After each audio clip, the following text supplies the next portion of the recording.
Yo, what up, y'all? How y'all feeling? Lupe here, playing some Street Fighter online with some of the homies. Oh, I gotta fight this dude. I'm fighting this Akuma right now. If y'all don't know, I like Street Fighter. I play it. Calms the nerves, passes the calm, etc., etc.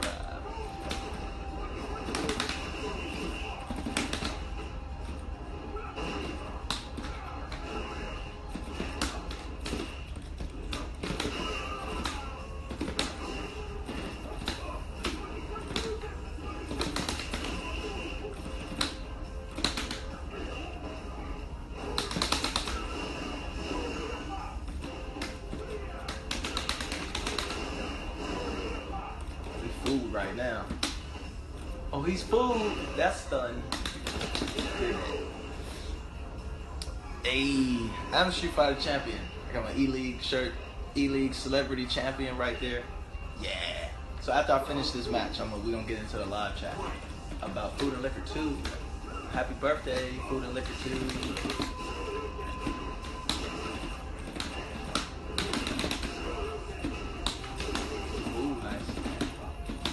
Nice, nice, nice. Food down, dog.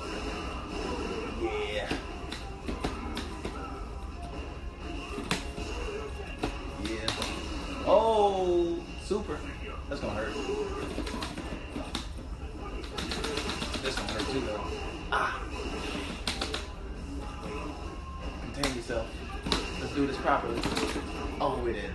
Wait, we're dead. I tried. One more match. Clean this up real quick.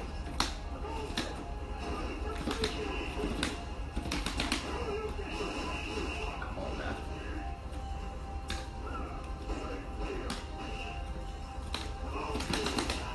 Now I gotta play footsies. What was that?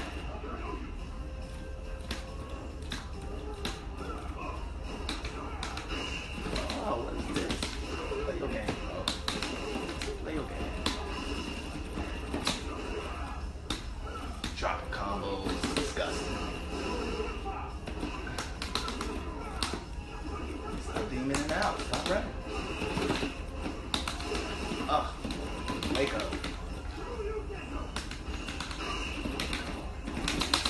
Don't. Demon flips here, sir. Hit him! Oh, I'm dead. I'm dead. I'm dead. Shit! And his Akuma is terrible. Ugh.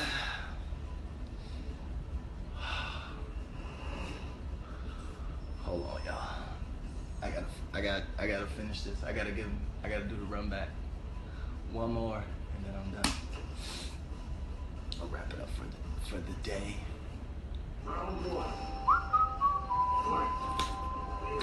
Whoa, what was that? It's terrible.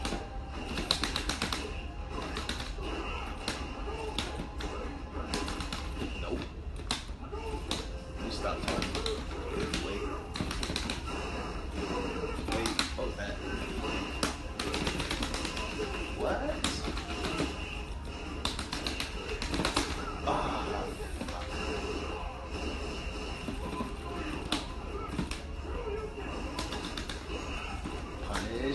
Punish. Ooh, punish. Don't run.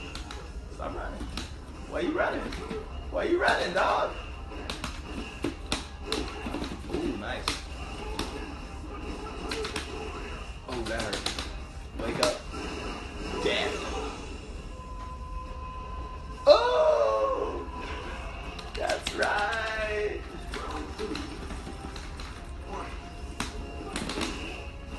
I'm sleeping. I'm gonna play this one calmly, coolly, make him pay for his mistakes. What?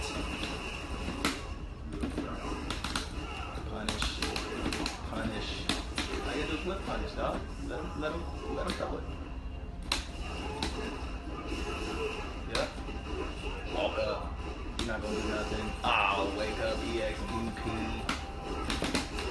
We got DPs. Catch him. Yeah, that ain't gonna work. What we doing? What we doing? Are we dead? We're not dead.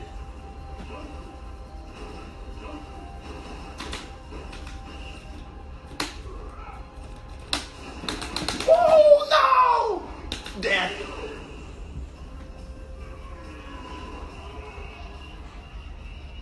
Woo! Beat his bitch ass. Alright. What's up, y'all? Lupe here.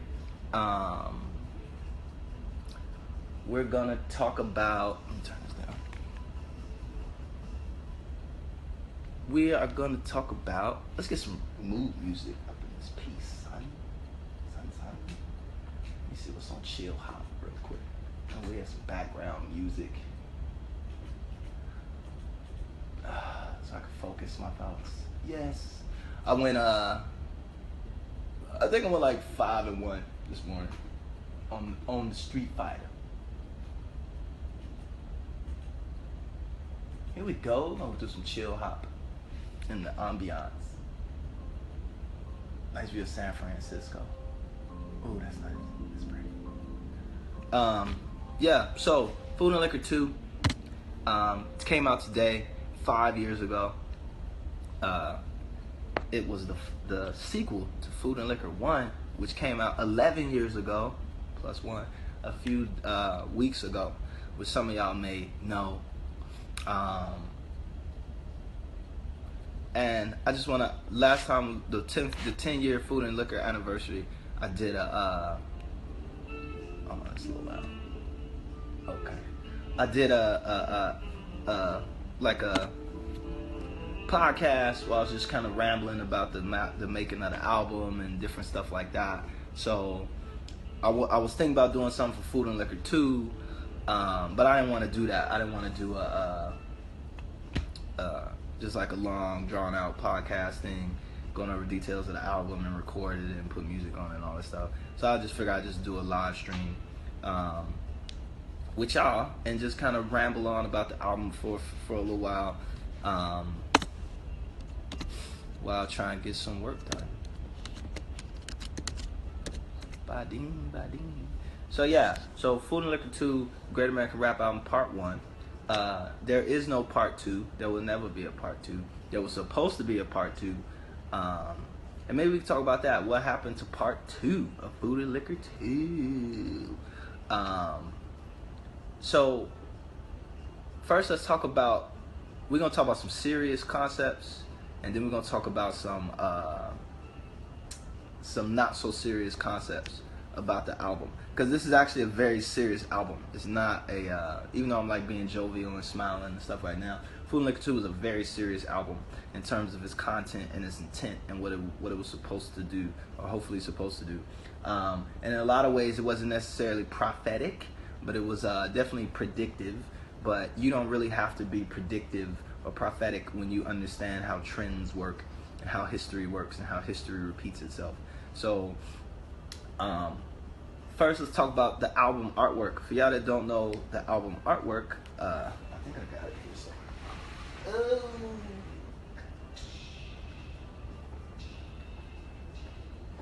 No, I don't have it.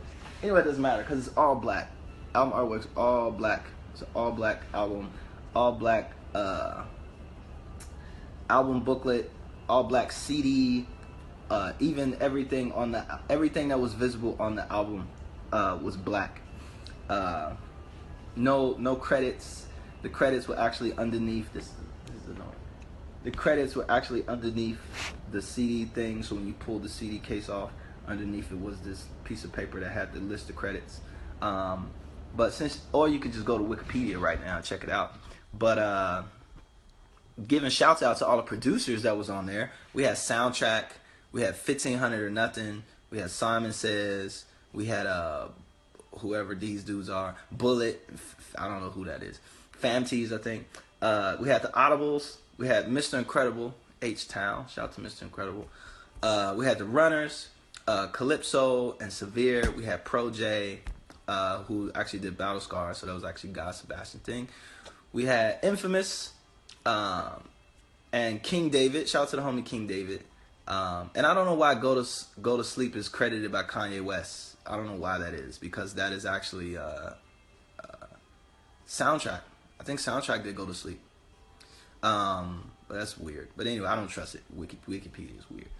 So shout out to all the producers who came and put that album together. It was cool. It was a very long album, but it was kind of meant to be somewhat long, as a follow-up to kind of Lasers. And we record. I mean, that was probably my most normally recorded album. We did most of the album, I think, in like Record Plant, and spent a lot of money. It was a lot of shenanigans with Atlantic. That's when it was really shenanigan heavy, during that time. He said what? He said 1,500 did Go to Sleep. Yeah, whatever. I think so. I don't know who did Go to Sleep. I think 1,500's man did Go to Sleep. I can't remember. Either way, shout out to both of them. They're both dope producer teams, and Soundtrack's my homie. So anyway, what was it? Yeah, it was a lot of Atlantic shenanigans, a lot of nonsense. I caught a lot of flack for all type of stuff. Like, I didn't do a 360 deal. They were still harping on that. They didn't want to record Battle Scars. They didn't want to put Battle Scars on an album. They didn't want to release it. They tried to stop it from happening. Pete Rock got on his craziness with Around My Way. That was nuts. So this album had a lot of shenanigans and stuff that was going on with it that was just kind of like, but then it had like this really good part. I was getting blackballed by the Team Obama. It was just kind of nuts. But we still persevered and put it on through. So I think we did some joints. Well, no. Let me take that back. We did Go to Sleep at Record Plant, but we did Go to Sleep when I was recording like Lasers, I think. We did most of Food and Liquor 2 with Simon. So yeah, we did most of Food and Liquor 2 at Simon Says' studio. Yeah, I think we did that. So anyway, the album, this one isn't going to be as structured chronologically as the Food and Liquor podcast, simply because my memory is terrible. But I do remember that the album artwork was meant to be all black because it was one of my first memories. I do remember my first memory was everything was all black. I don't know if it was before I was born. That's what I say. That it was before I was born. Or if it was like, you just don't remember when you're like a baby and everything's black. I don't know. But anyway, I wanted to kind of go back to that original moment, that original feeling, and everything was just black. It was kind of like starting from scratch, or just about to be born or be reborn. So it has like some spiritual context to it. But that's why the album packaging is all black. And some of you may know, when you came out to the album signings for that album, we didn't sign any of those albums. We didn't do, so there's no copies of Food and Liquor 2 with an autograph on it anywhere in the world. And if it is, it's fake. We had like these little black cards that we would sign at the in-stores, and then you could put that with the album. But we didn't sign any of the album packaging because it was always meant to stay blank. What else about Food and Liquor 2? Do I remember? It was nominated for a Grammy, which is really cool. It was my 4th Grammy-nominated album for Best Rap Album in 2012, I think. Yeah, I think it was 2012. And I remember when I got the Grammy nomination, I went and did the Grammy Hip Hop Hall of Fame thing for Grandmaster Flash and the Furious Five, and I got to perform with Common and LL Cool J and I think it was supposed to be Rick Ross, but I don't think Rick Ross showed. I don't know what happened, but that was the lineup was supposed to be that. But anyway, and Melly Mel and the whole I met all those dudes, and that was like pretty life changing because I got to meet them and it was pretty cool. And I didn't want to do that. I didn't want to do that because I was like I kept telling them like, yo, last time I did something like this, it was that Tribe Called Quest stuff, and you know people came down on me like super duper uber hard for it, and I was like, I'm not doing anything else like that. But like Melly Mel was like, nah, man, you're super cool, do it. And my homie who put it together, who was running the Grammy Awards, was like, nah, man, you should do it. It should be cool. Da, da, da. So we did it. It was nice. Went off without a hitch, and that was cool.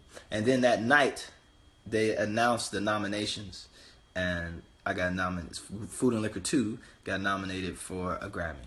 So it's Grammy nominated. For y'all that don't know, I'm a Grammy Award winner, and I've been nominated 14 times. 14. That's 14 with a T. So, is that it? Is that like fun facts about the album? There's no really fun facts about the album. I mean, I caught like a lot. It was really weird. Because I did like Bitch Bad. I think people feel like that I'm being like sarcastic or egotistical about certain things, and it's like the truth is like I don't really give a fuck about certain things that deeply. I'll comment on certain things, and it's just my point of view. I don't necessarily feel that my point of view is the right point of view. I don't feel that it's correct, and I don't feel like people should have to do it or rock with it. And that's what happened with Bitch Bad. People thought that Bitch Bad was just this crazy, like I was just like anti-feminist trying to tell women what to do. And it's like, man, I don't give a fuck what they do. They do whatever they want. You know, here's just a story, and here's a potential way that, you know, how we address women and how women address themselves is affecting youth. Is that a good thing or a bad thing? I don't care. It's more about, you know, there are people who do care about that and want to kind of see it addressed and at least start the conversation about that. And I just got hammered. Like I got hammered by so many magazines and so many people. And that was when I like kind of decided like I'm never doing interviews ever again. And I haven't. But that was when I was kind of thinking about it. Like, yo, these people are just like, you know, like there's so much else going on in the world, but people are like so hung up on like Bitch Bad. Like it's like the song itself is just this super negative song where it like positions women to be like objects and shit like that. And it was like, women position themselves like objects all the time, and there's women who don't. You know, there's women who never will. There's women who think that they won't, and then they actually are because they're unconscious to it. There's men who will project themselves as objects and will project women as objects. I mean, it's a more complicated thing, and Bitch Bad was definitely not an attempt to be the finite, grand, final word on the word bitch. You know, it was just my take on it. And people didn't respect that. It was just kind of like, yo, you should have did this shit. And it's like, whatever, man. So anyway, that was pretty controversial. So this was probably my most controversial album, like song for song. I think because I had to target on my back from like all the Obama folks who didn't fuck with me at the time, and was kind of like pushing me out, trying to push me out for calling Obama terrorist and all the presidents terrorists. And then they just kind of kept it going. And so there's certain things that people didn't see where I was just like, just unnecessary people coming out their way to kind of demonize me as being like a little dick. And then I became like a dick, like an asshole because of that. But I mean, it is what it is. So what else?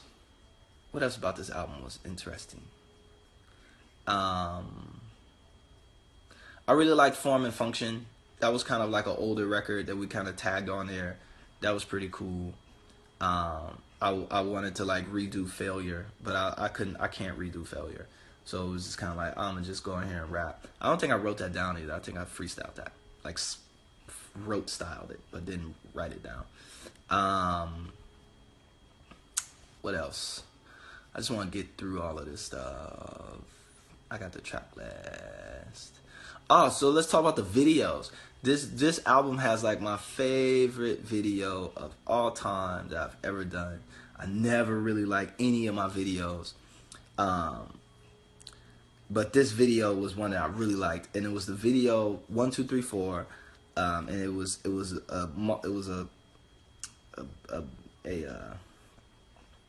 one video but with 3 songs, and it was Lamborghini Angels and Ital and Audubon Ballroom, and I was like, that process of putting that video together, that's when I was really like being like, oh, I'm gonna just be super artistic and fuck it.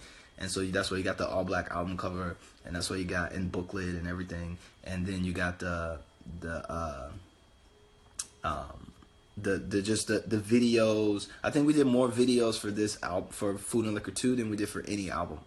And we actually wanted to do more. I wanted to shoot a video for Hood Now, but the label like pulled the plug. Wouldn't pay for this shit. But 1, 2, 3, 4 was like super cool. The process was super good. Alex was like super good. We did the whole thing with I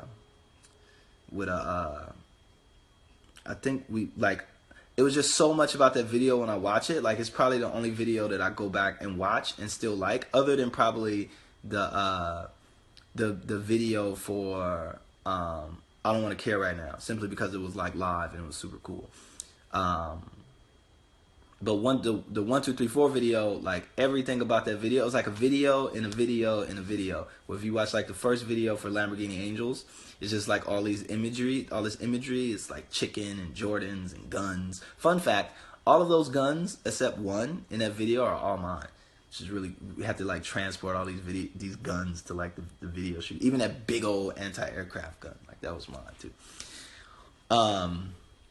But it was just all this imagery and imagery and imagery, and then we took that imagery, that was the end of that video, and then for Ital, we set it up where it was just like a little kid watching the video for Lamborghini Angels, and then, you know, he gets arrested at the end. He's like 5 years old. That was a cute little kid too. He gets arrested at the end, and then they bring in like this white kid.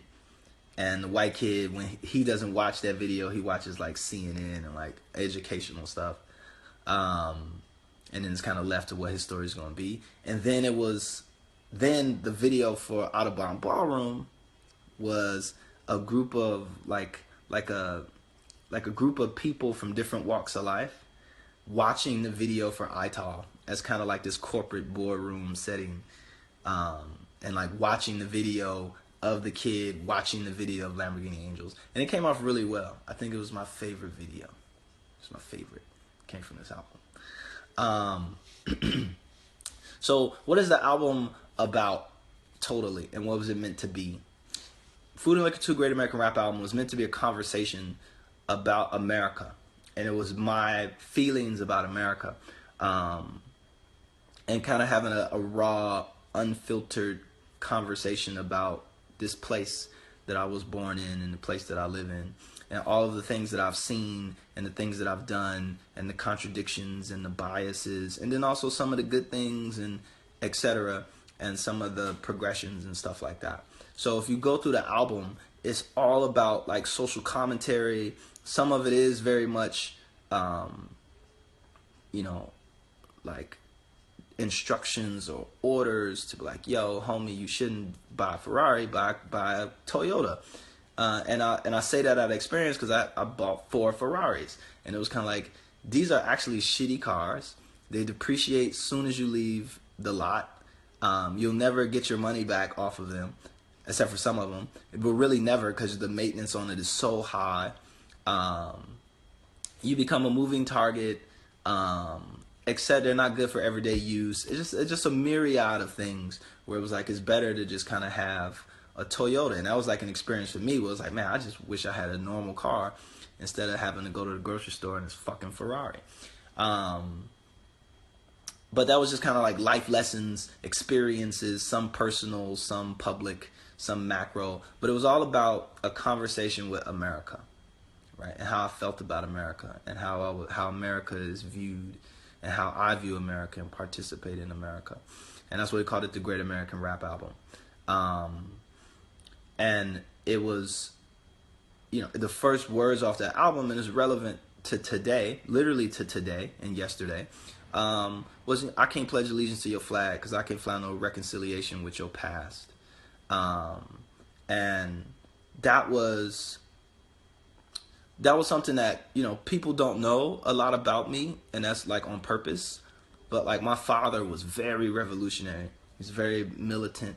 He was very, community oriented and organizing and things like that. But he wasn't organizing like on some let's go protest. He was organizing like, let's go learn how to be snipers, and let's all learn judo, and let's make sure that we're able to survive the apocalypse type guy.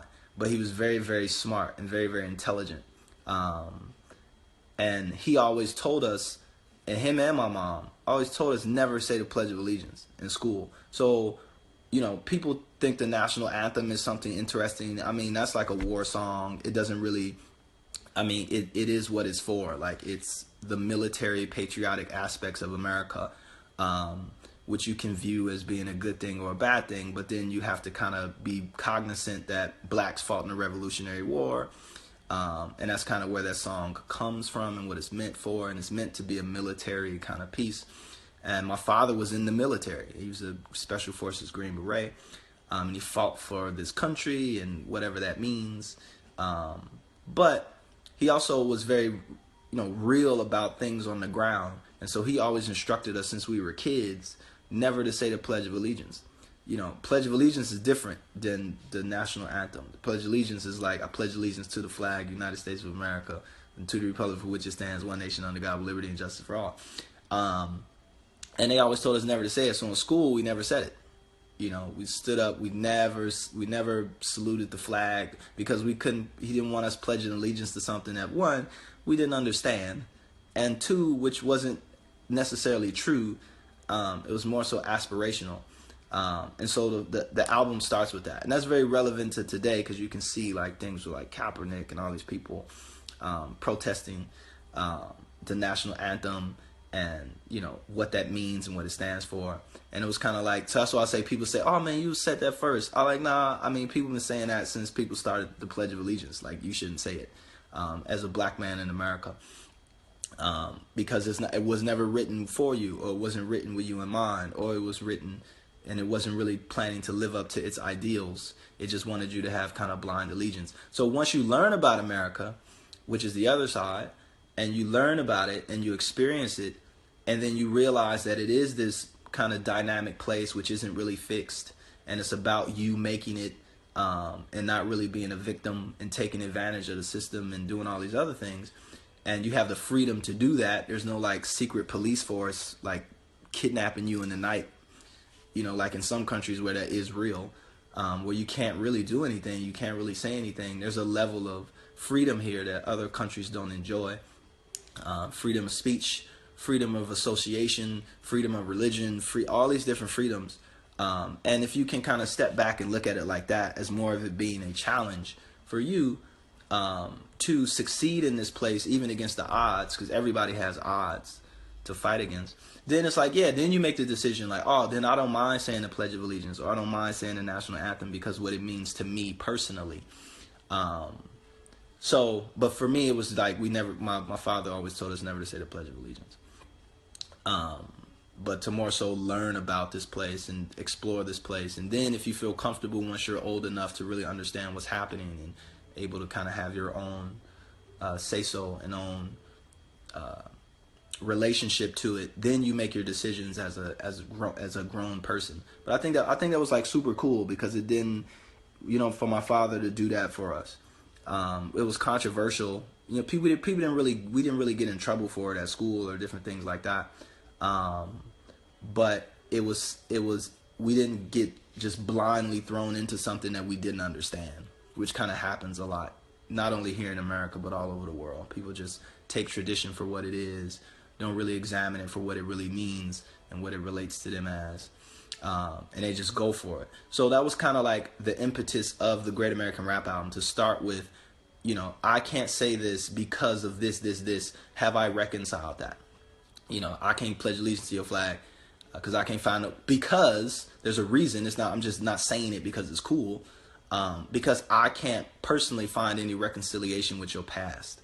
You know, when there was nothing equal, that past being, when there was nothing equal for my people in your math, you forced us into ghettos and then you took our dads. And that was like a real experience. It was an experience for me personally because, you know, we lived in the housing projects, and my father grew up in the housing projects. He grew up in Robert Taylor. And for some of those people, it was really real. Operating in the welfare system, you know, there were certain guidelines and restrictions where there couldn't be a man in the house. It was disproportionately targeted toward black folk simply because of our situation prior to public housing and the welfare system, and coming out of slum towns and living in the more dilapidated parts of the city, and you get something like public housing, which is a good thing at that time, because it was pulling people out of like serious poverty, sewage running in the streets, all of that craziness, which we can't even begin to imagine at places like Los Angeles, places like Chicago, places like New York, you know, actually had like slum shanty towns, like it was the 1920s, where you know it was just like, you know, slum lords, and you know, you can go back and look at it and you'll see like, wow, like these places are really fucked up. So when you have something like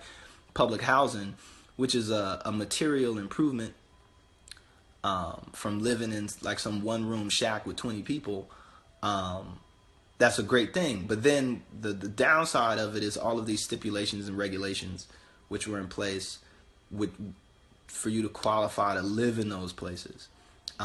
So when I say that line, there was nothing equal for my people in your math, you forced us into ghettos and then you took our dads.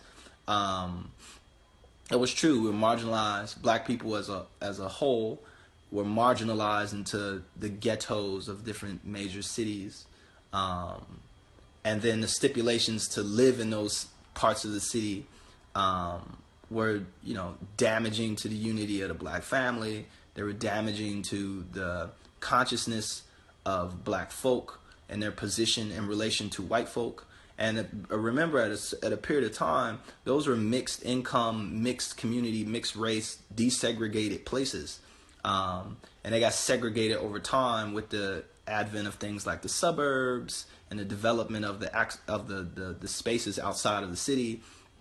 And then the companies building their factories outside of the city as opposed to in the city. And people migrating to get that work, and then you get all of the institutional kind of segregation and tribalism that occurs and creates these separations. But even the welfare system was the welfare system. If you were white, black, Italian, Mexican, whatever you were, you still had to abide by the same kind of guidelines, and it was very brutal, very damaging to a lot of people because they needed to survive, they needed this money, they needed a leg up, but the regulations and the stipulations to get that money was destructive in the long term because their kids grew up. There's a movie that you guys should watch if you can. I think I have it over here. Yeah, I got it. Hold on. It's pretty cool. You should watch this movie if you don't have it or don't know anything about it. It's called The Pruitt-Igoe Myth, and it's a great. There's a great piece about the development of the public housing system in America. Its inception, its prehistory, and then its downfall, right? So if you get a chance, check that out. And this movie was actually an influence on, you know, that song. We're talking about Strange Fruition. And we'll kind of focus on Strange Fruition and won't get too deep into the rest of the album. But the Pruitt-Igoe myth was that they took our dads, which was a reality. Like, if you couldn't have kids, you couldn't have fathers living in the house with the parents. There's an interesting story in here where the guy who's being interviewed on the Pruitt-Igoe myth, we was talking about it's the first time he seen his mother lie, and he was like, he couldn't he's seen her lie to a social worker about having their father being around or being in the house because he wasn't allowed, because you couldn't work to get welfare, and so you couldn't have a man in the house. But it was like the guy was saying it was the first time he's seen his mother lie, and it was funny because it created this power relation of who were these people that were able to get his mother to lie, you know? And so that is like super uber interesting to think about, like a little kid whose mom always teaches him to tell the truth and stand for what he believes in, but then this person comes in from the outside and he watches his mom lie, and he was more interested in, like, well, I don't want to say he was more interested, but he was like intrigued about this person who had the power to get his mother to lie. So that was, you know, seeing something like that at a very young age can be somewhat, you know, I don't want to call it damaging, but it could be very revealing about status and power relations and stuff like that. But, you know, forces out to ghettos, need took our dads. The belly of the beast, the streets of demons abs. I'm telling you, that setup in them sit-ups is so sad. The system is a slab. Corruption is the swangers. Sitting high, riding dirty, drag, racing into danger. But it's so clean, pine trees smelling good. We'll work off on the trunk and niggas in the hood. So I can shed blood on any battlefield of yours. I pray the ugly truth comes and shatters your decor. And as it all falls down in tatters on the floor, I shed tears because I don't know what really matters anymore. So that whole verse is like pivotal. It's the first verse on the album, and it sets the tone for the entire album. And it is very personal. People say I don't do a lot of personal stuff, and I don't, because I'm very protective of my privacy and things of that nature. But, you know, that piece of, you know, I shed tears because I don't know what really matters anymore, that's part of being in America. I mean, there's so much contradiction, there's so much bias, there's so much trend, there's so much what is relevant one day is irrelevant the next day. What's meaningful one day is meaningless the next day.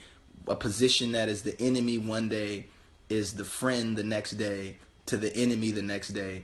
You look at, like, oh, we all hated Bush, we love Obama, we hate Trump, but it's the office of the presidency. You know, it's like, what can you critique just what the office does and the things that happen in the office and separate that from the person? And it's like, no. I mean, it's based on the personality that is there, and you can easily go from being the champion or the hero critiquing the office, that when the person swaps out and you get like an Obama and you're still critiquing the office, you know, then it becomes a taboo. Like, you can't do that. You can't critique the office, you know, when one of ours is in there. And then you fast forward to now, Obama's gone. We got Trump, who's the worst motherfucker in the world. Now it's good to critique the office, right? But there's still the legacy, there's still the activity, there's still, like, the office itself has some flaws and some problems. And it was just kind of like dealing with something like that, because I was dealing with that on the album. It's tough, because you kind of are kept unstable. You're kept, like, shifting and moving around. So, you know, it's that piece about finding some foundation in a place that's all about keeping you off foundation and keeping you off balance. And wanting to, you know, capture that in music, capture that in rap, could be a difficult thing. Could be a difficult process. But I think we kind of achieved that with Food and Liquor too. I mean, it begins with Strange Fruition and it ends with Hood Now. And Hood Now is, like, super inspirational, because it talks about progressing through the limits, establishing identity, gaining some type of self-control over your circumstances, self-control of the environment, producing and maintaining culture and cultural relevance, invention and appropriation, and, you know, taking over certain things and making them ours, and then turning it back and making it everyone's. A natural proclivity to desegregate, even in the midst of high levels of prejudice and segregation. I mean, it's the American experience, and being an American is actually a really, really great thing. It's not. It has its flaws and its ups and downs, but everything from my experience traveling the entire world, is every place has its flaws and its ups and downs, and you can critique it, and you can protest, and you can do this, and you can do that. But people still find a way to manage and live and maintain. And I think in America gives you more opportunity to manage and live and maintain in a certain way, especially with a certain quality of life already kind of built in.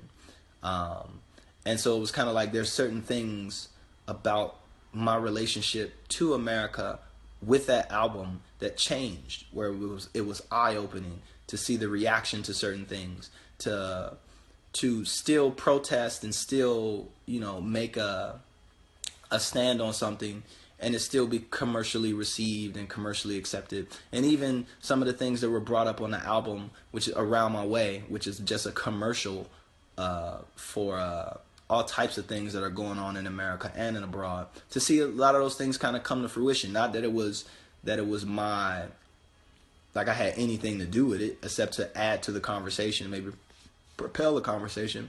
But like the line where it's like, I hope and pray they take Columbus Day up off the calendar.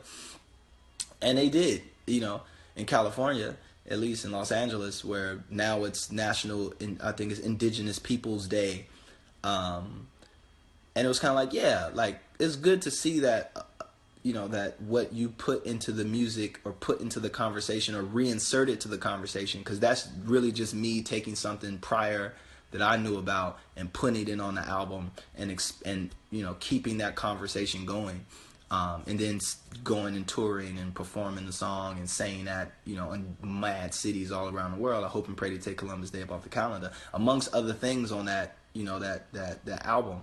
Visiting the Philippines and seeing like crazy poverty, but then you see like the U.S. Embassy right in the midst of it, and it looks like paradise. And what does that say to people? What is that what does that dichotomy look like? How does that affect people? Things like going to Pine Ridge, visiting Pine Ridge and seeing, the things that you see on TV or in a news story about alcoholism and suicide and, just these crazy levels of, things happening in this community. And to go there and see it and then put that on the album, and traveling around America and America's, colonies and America's kind of outposts, and bringing that back and putting it in the song form, and then seeing some of those things happen and change. Even if my songs had nothing to do with it directly, but just to see some of your aspirations and some of the things you talk about actually happen and turn the corner.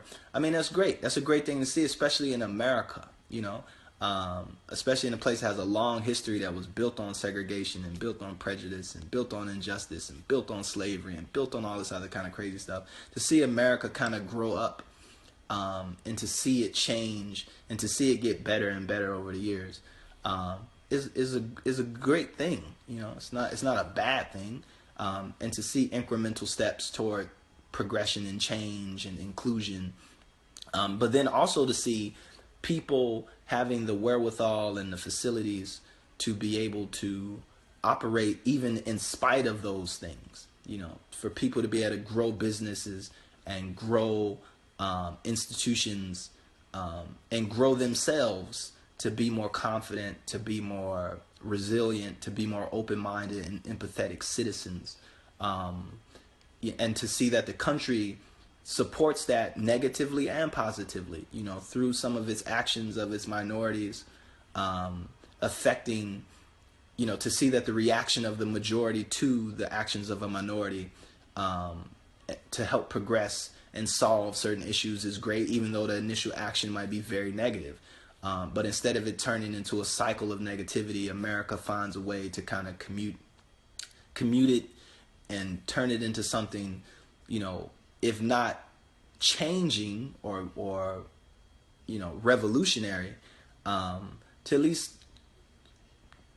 make sure that all sides of the story are put on blast, as opposed to certain places in the world where there is only one voice or a couple news stations, or media blackouts and the ability for the military to shut down the streets every 15 minutes if it needed to.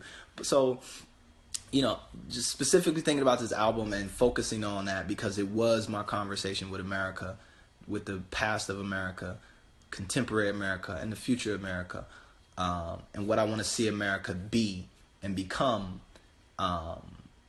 It's good. It was a great feeling to see now that a lot of the themes and concepts that were brought up on this album, Food and Liquor 2, by the way, if you just checked in, are actively happening in the world, actively happening in America, and people are actively producing and creating and being guided by the same source materials and the same fundamentals that this album set out to do is great.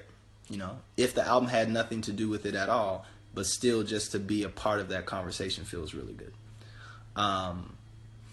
That's really it. That was my little rant. I'm gonna wrap up in like 5 minutes. Any questions? I will not talk about waves, even though it's sitting right here on this computer. Right here. Where's waves? There goes desktop.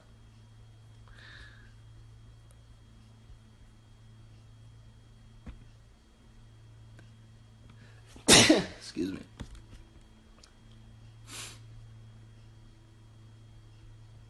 I will not talk about waves. So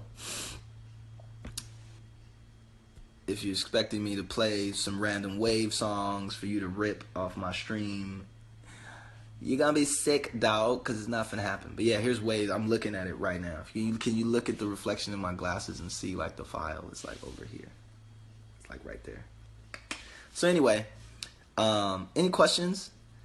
Or can I get up out of here? Finish playing.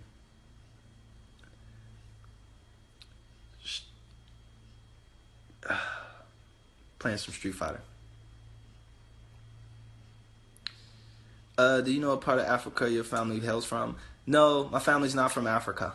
My family is from my father was born in Chicago, and my mother was born in Mississippi. So it's slavery. My father's people come from North Carolina. So I don't know where we come from in Africa. We were slave babies. Would I ever hang out with a fan for a day? No, I wouldn't do that. My fans can be weird. Favorite rap artist in the game right now is A$AP Rock. It's probably my favorite rapper right now. He's who I listen to the most. But I also listen to Crondon the most, because the CD's in my car. It's like one of the only CDs in my car, but I actually really like Crondon. Were most of the songs on F&L2 written in freestyle? I think it was written. I think some of them were written. There were some that weren't. Like, I think Form Follows Function wasn't written. It was just kind of like recorded at the microphone, but it wasn't like freestyle. Worders.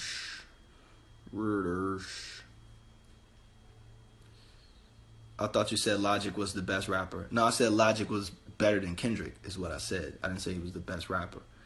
But I mean, that was in context. I also said that King Los was better and a few other guys were better rappers. But as of me personally right now, that was like 3 years ago. As me personally right now, A$AP Rock is like my favorite rapper. But that changes.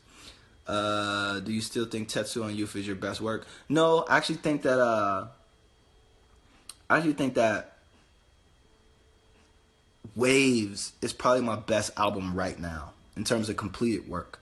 I have a project that I'm working on that is better than Waves in terms of just its conceptual framework, and then some of the early songs are like fucking amazing. But I think Waves, because I know it, I think that Waves it edges out Tetsuo.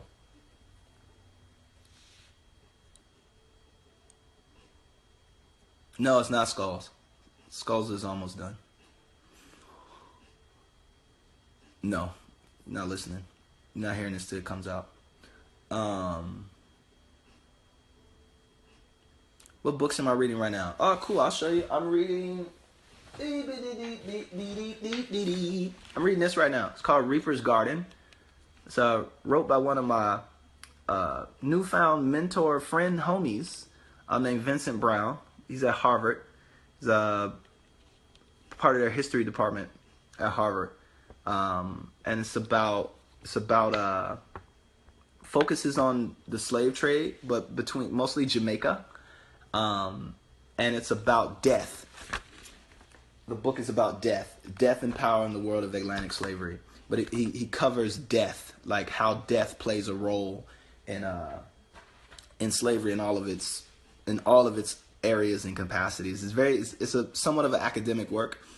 So it's very information heavy, but it is a very powerful read. And what I do is I suggest that this is one where I'll put like a parental advisory sticker on getting the Reaper's Garden, because it will fuck you up if you're not ready for it. I mean, it brings out some things that are very, very interesting and damning about slavery and white folks, but also some black folks too. It's kind of fucked up.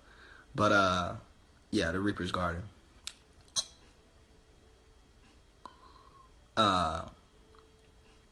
Oh, why there's no Food and Liquor 2.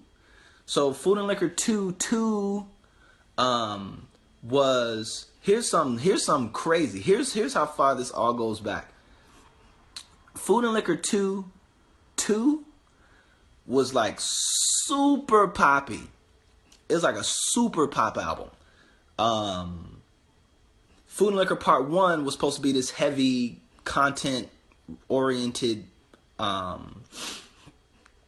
what you have, like this very dense album, somewhat dense. When I listen back to it, it's not as dense as I thought it was, but it was meant to be what you have. And then Part 2 was going to be this crazy poppy album, to the point that for you all that have Drogas Light, It's Not Design was supposed to be on Food and Liquor 2 too. That's how poppy it was going to be. It was going to be like 12 songs of like straight Ryan Seacrest pop hits, all up and down. You know what I'm saying? So maybe you're happy that you didn't get that album, for some of you who don't like that version of Lupe Fiasco. So any other questions, comments, concerns? It's about that time. Get up out of here. I'm not gonna answer that.